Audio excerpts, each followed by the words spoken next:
BMW is the automaker with the most haters, but most of those haters would probably reconsider their negative view of the brand if they got the chance to drive cars that epitomize the essence of BMW, like the new M2. I recently took the car to my favorite twisty road to see just how good it is in its natural habitat, and it did not disappoint. The M2 is now in its second generation, and while there might be some points where it can be criticized, the fact that BMW still makes such a car should be applauded, and BMW as a manufacturer should be applauded for not only making it, but for making it as good as it is.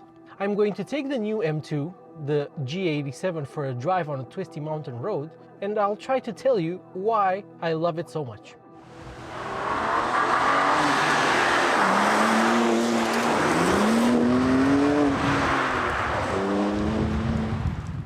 The M2 starts at around 72,800 euros, and if you want the manual gearbox, you will pay an additional 500 euros, so it will cost just over 73,000. Yes, you heard that right. The automatic is the standard transmission, and the manual is the optional one that you have to pay extra for.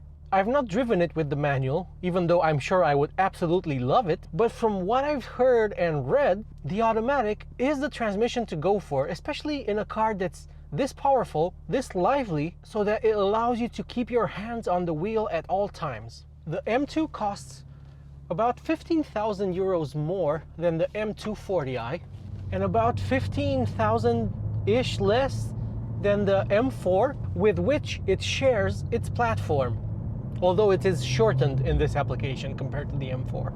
This is considerably cheaper than an M4, and it offers much of the same experience. It even has the same engine, the twin-turbocharged straight-six 3-liter, the S58,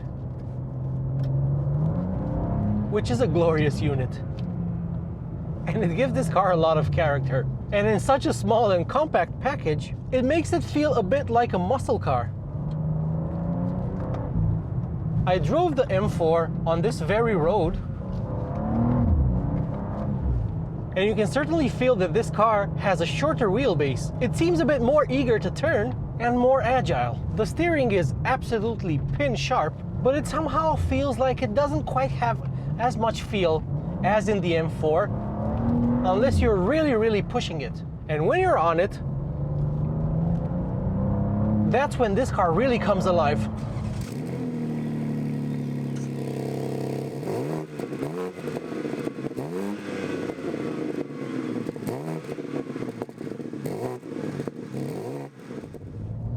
Just like the M4, it has a limited slip differential in the back that allows you to snake your way out of most corners. However, even though the back seems to step away from you, it's actually quite controllable, and after a while, you really get to trust this car, and you gain its trust, and it gains your trust.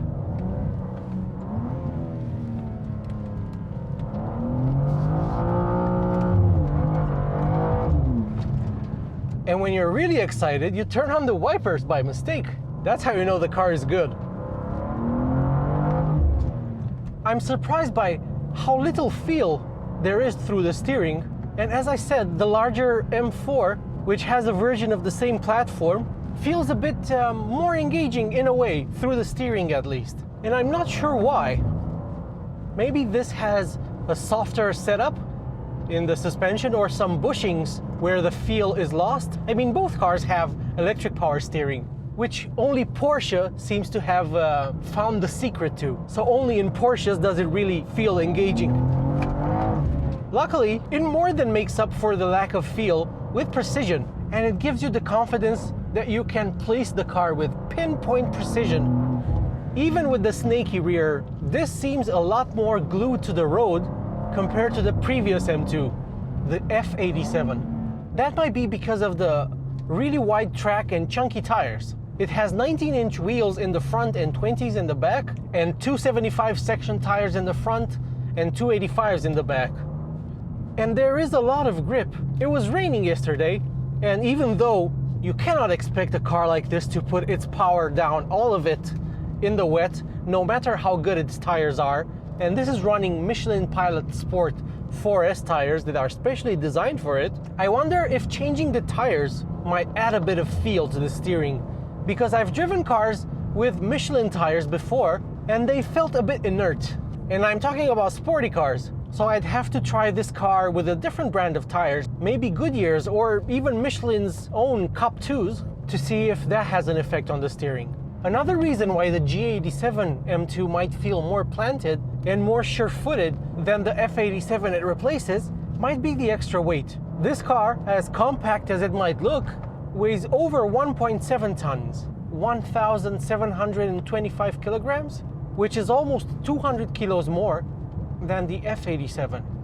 That was even more lively than this, and maybe a bit more fun on a twisty road, but it wasn't as comfortable and as refined as this car. And when you drive it constantly at 90-100 kilometers per hour, it's using under 10 liters per 100 kilometers. So it's reasonably efficient given the monster that lies under the hood.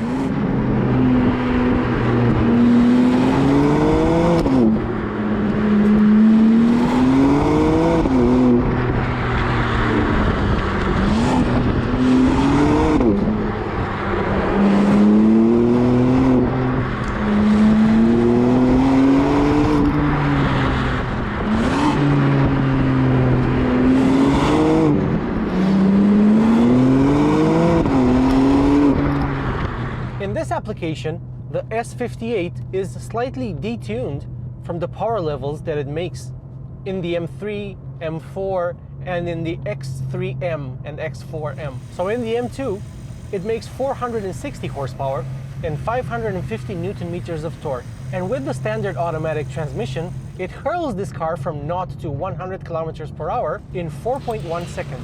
If you opt for the manual, you gain a lot of driver engagement, but you also increase the sprint time by 2/10. So manual equipped cars will reach 100 kilometers per hour in 4.3 seconds. The top speed is limited to 250 kilometers per hour, but if you go for the M Drivers Pack, which includes a bunch of other things, but the main thing is that it increases the top speed to 290 kilometers per hour. And the thing is, it's still pegged back. And I honestly think that this is a 200-mile-an-hour car, to be honest.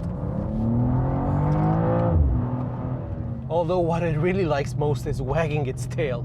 Whenever you accelerate it out of a corner, you feel it going from side to side. So even though this car has less power than the M4, and about the same weight, it somehow feels more responsive and even more eager to accelerate.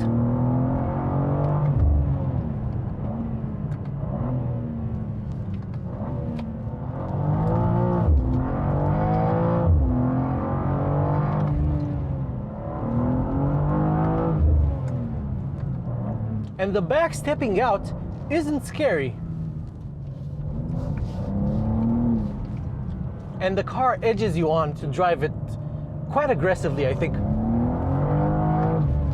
You don't have to apply a lot of lock to keep this car in shape and keep it pointing where you want it to. It is variable ratio, of course, which might also be a reason why it lacks a bit of feel. But as you drive it more, you really gain confidence. The torque is so plentiful and so easily accessible that you can leave it in a higher gear and it still feels really quick around this road. Just like in the M3 and M4, you have the two M mode buttons that are fully customizable and allow you to tailor the car to your preference, so you can adjust the engine, the chassis, the steering, the brakes, and the M traction control when you have disabled stability control. And M traction control has 10 settings, from 0, which is off, to 10, which is fully on. I've kept it at 4 because I think that gives a great balance between allowing you to have a bit of oversteer, but also keeping things in check. The brakes I've also kept in sport. You can also choose comfort, and the same for the steering, which in comfort is just too light, and it makes the lack of feel even more obvious. The suspension has 3 settings: Comfort, Sport, and Sport Plus, and in comfort, it is remarkably good at soaking up bumps. Even with the big wheels, for most roads, comfort is the way to go, even on this relatively smooth and well-surfaced road. When you put it in Sport Plus, it seems to find imperfections that you don't really see with the naked eye, but they disappear when you put it in comfort. I don't feel a big difference between Sport and Sport Plus for the suspension, but I do feel it for the powertrain. So you have efficient Sport and Sport Plus for the powertrain. And in Sport Plus, the throttle mapping is quite aggressive, and it's a bit difficult to drive the car smoothly. Inefficient, it is quite dulled down, so I think Sport is the sweet spot, even for everyday driving, although efficient prioritizes low fuel consumption, which for my current trip for the last 200 kilometers is 19.7 liters. You can definitely achieve much better efficiency numbers if you try. The gearbox is an 8-speed automatic with a torque converter, just like in any other modern automatic BMW. But it does have special M software that makes it feel more aggressive. You can adjust the ferocity of the gear shifts with the rocker switch on the selector. And I think that for daily normal driving, the maximum setting is a bit much and it's a bit jerky, but the middle setting is just right. In its least aggressive setting, you hardly feel the gear changes. It feels like any other ZF8 speed. When you take manual control with the wonderful carbon fiber pedals behind the steering wheel, it's actually reasonably responsive, even on downshifts, and you feel like you're in control. It's not quite as sharp and as eager and as brutal as the double clutch transmission that was in the previous M2, but it somehow works with this car's more grown-up character. The F87 was a more raw experience, and the DCT was better suited to that character, I think. And this shifts well enough.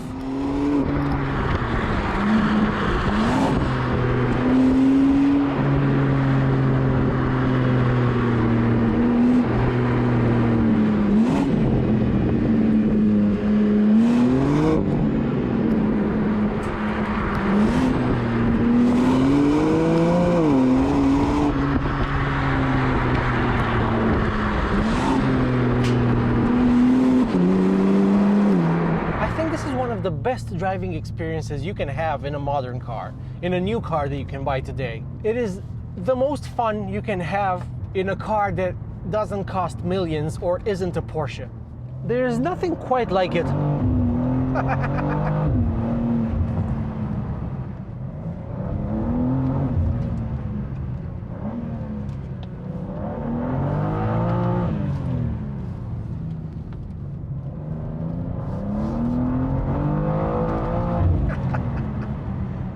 Driving this really feels special, and it also looks special. I personally don't hate the squared off details, so the big vents in the front bumper and the corresponding details on the rear bumper. I think it works with this car, which has a very square stance on the road, and it looks squared off. And I absolutely adore the bulging wheel arches, which are an M car staple, and I think out of all of BMW's current M cars, they look best on the M2. And even just glancing into the rear view mirror, you not only see the M-style mirror caps with the little winglet, but you also see the bulging rear wheel arches. And that really makes it feel special. Woo-hoo-hoo.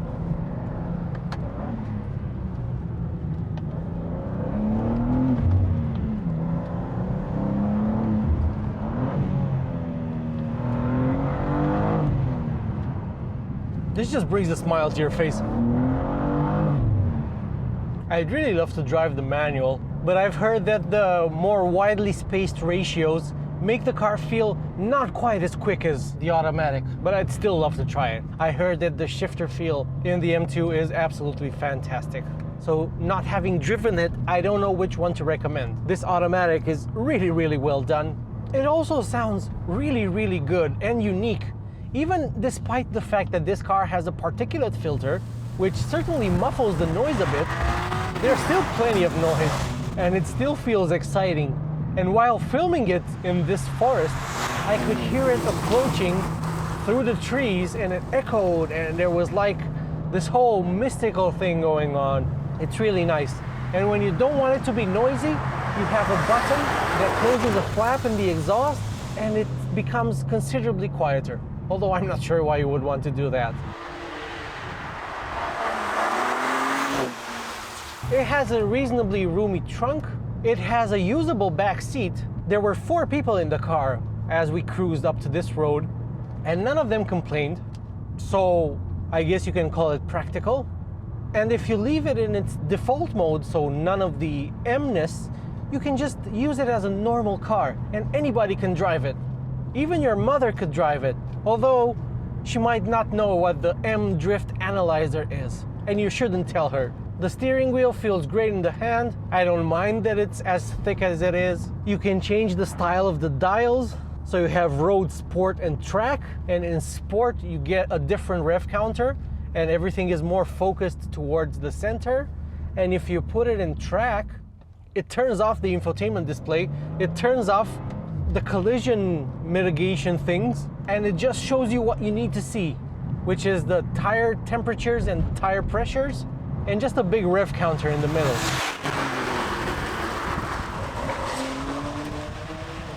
BMW will keep improving it over time, and more and better versions of it will be released. But if you think about it, this is already more powerful than the swan song of the previous M2, the M2 CS, that had 450 horsepower. This already has 460. It is a tenth quicker to accelerate than this car, to 100 kilometers per hour. But you can imagine the BMW will wring out more power out of this unit because it has a lot more to give. And I'm sure that it will also improve the steering feel with subsequent versions of this car. That's all I had to say about the M2. I'm just gonna keep driving it until I run out of fuel. Thank you for watching.